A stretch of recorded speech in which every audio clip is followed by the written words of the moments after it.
My mother destroyed our relationship, but she couldn't destroy our love. Part 1. Have you ever loved someone so deeply that you would give up everything for them? I did, but I never imagined the person who would fight the hardest to destroy that love would be my own mother. She lied, she manipulated. She even convinced the girl I loved that I had abandoned her. For 3 years, I believed she hated me. For 3 years, she believed I had betrayed her. And the worst part? We both believed the lie. But my mother made one mistake. She underestimated how powerful true love could be. My name is Ethan. I grew up in a quiet little town where everyone knew everyone else's business. My parents owned one of the biggest construction companies in the county. People respected my father. People feared my mother. To everyone else, she looked elegant, kind, and generous. At home, she controlled every decision, every conversation, every dream. She always reminded me, one day this company will belong to you. Don't waste your future on emotions. I nodded because arguing never changed anything. Then, I met Lily. The first time I saw her, she was sitting under a giant oak tree outside the town library. She wasn't looking at her phone. She wasn't trying to impress anyone. She was reading an old novel while smiling to herself. For some reason, I couldn't stop looking at her. A sudden wind blew several pages of her notebook across the sidewalk. Without thinking, I ran to help. She laughed. Looks like the wind wants everyone to read my terrible poetry. It can't be terrible, I said. She raised an eyebrow. Oh? And how do you know? Because someone smiling while writing usually creates something beautiful. She looked at me for a long second, then smiled. That smile changed my life. We started meeting almost every afternoon. Coffee turned into long walks. Long walks turned into late-night conversations. Late-night conversations turned into love. Not the kind you see in movies. Something quieter, something stronger. She believed in people. She volunteered at an animal shelter every weekend. She dreamed of becoming a children's therapist. She listened more than she talked. Around Lily, I became the version of myself I had always wanted to be. For the first time, I wasn't living my mother's dream. I was living my own. 6 months later, I finally introduced Lily to my parents. My father smiled politely.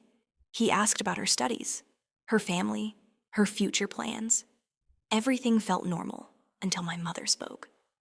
So, what does your father do? Lily answered honestly. He repairs cars. And your mother? She teaches music. My mother's smile disappeared for just a fraction of a second. It was almost invisible. Almost. But I noticed. And deep inside, I felt something was about to go terribly wrong. That night after Lily left, my mother closed the dining room door. You will never marry that girl. I stared at her. What? She comes from nothing. I love her. She laughed. No, you're confused. I'm not confused. You'll thank me one day. I don't need your permission. Her face became cold. You still live under my roof. And one day, you'll obey me. I walked out without saying another word.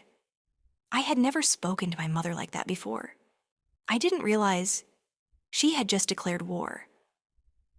Over the following weeks, strange things started happening. Whenever Lily called, my phone somehow never rang. She said I wasn't answering my messages, but I never received them. She waited for me outside the cafe. I never showed up because someone had changed our meeting place in a fake text. Little misunderstandings slowly became painful arguments. I don't understand what's happening to us, Lily whispered one evening. Neither do I. For the first time, I saw fear in her eyes, and it terrified me. One afternoon I came home early. As I walked past my mother's office, I heard her speaking on the phone. Don't worry, I'll make sure they never see each other again. I froze. She continued, young love never survives long. A few lies, a little distance, and they'll destroy themselves.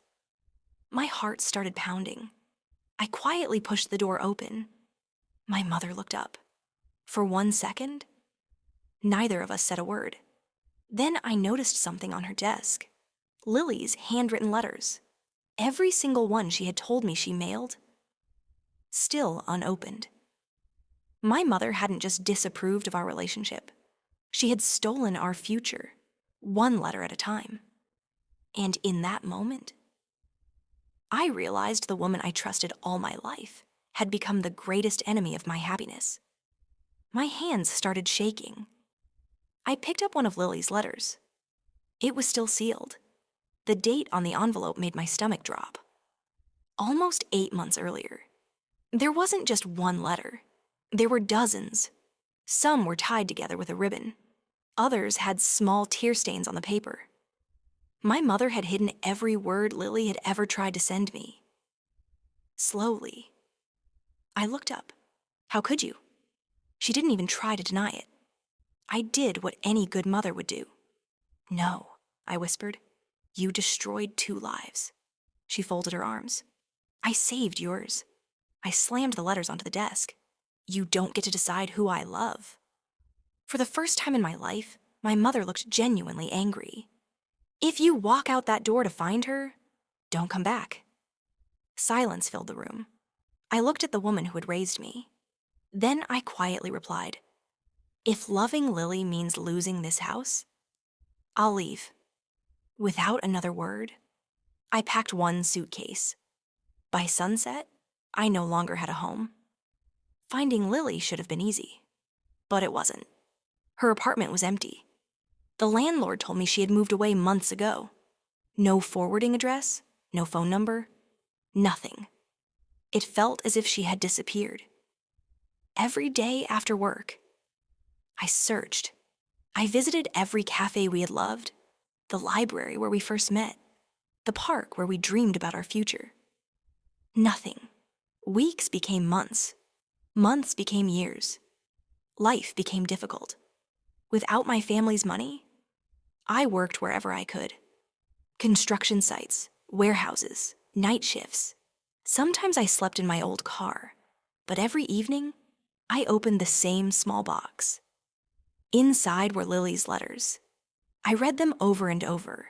One letter broke my heart every single time. Ethan, I don't know why you've stopped answering me. I keep believing you'll come back. If I've done something wrong, please tell me. I'll wait, because loving you has always felt like home. I closed my eyes. She had waited, and I had never known. 3 years later, I was helping renovate an old children's community center. One afternoon, a little girl ran toward me carrying a drawing. Mr. Ethan, she smiled. Teacher Lily said you're very good at fixing things.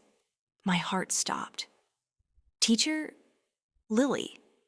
Trying to stay calm, I asked, who's Teacher Lily? The little girl pointed toward the playground. There. Slowly, I turned around. Standing beneath a maple tree was the woman I had dreamed about every single night. She looked older, stronger, but her smile was exactly the same.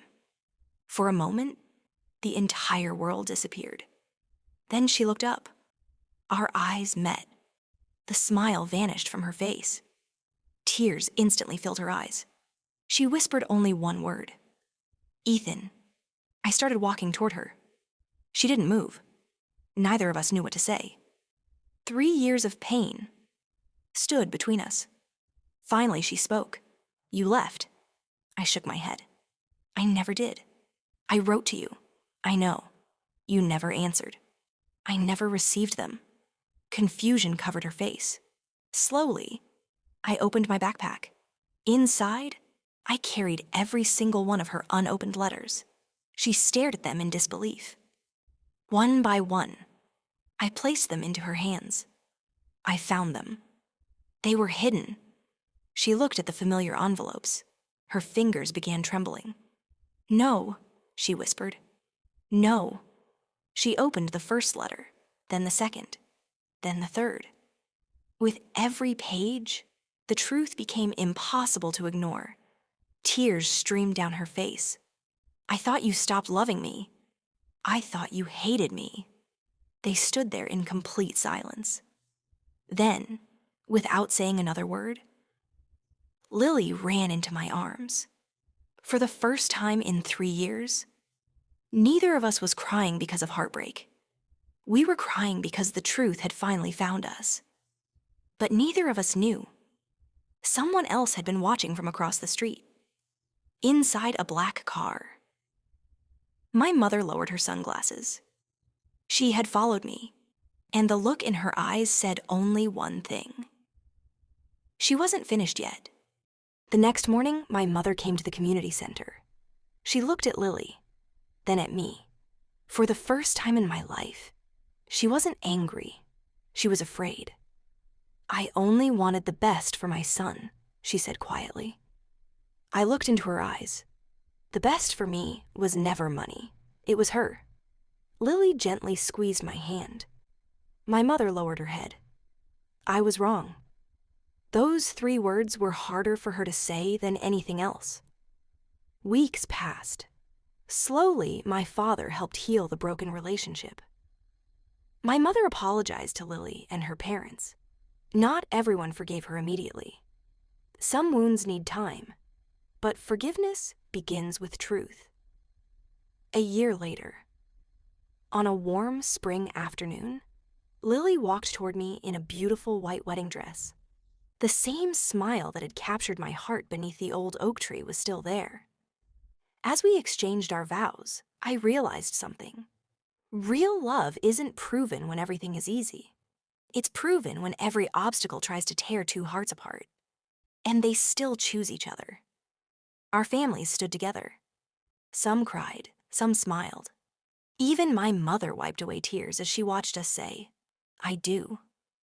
Today, whenever someone asks how our love survived, I smile and answer, because lies can separate people for a while, but the truth always finds its way home.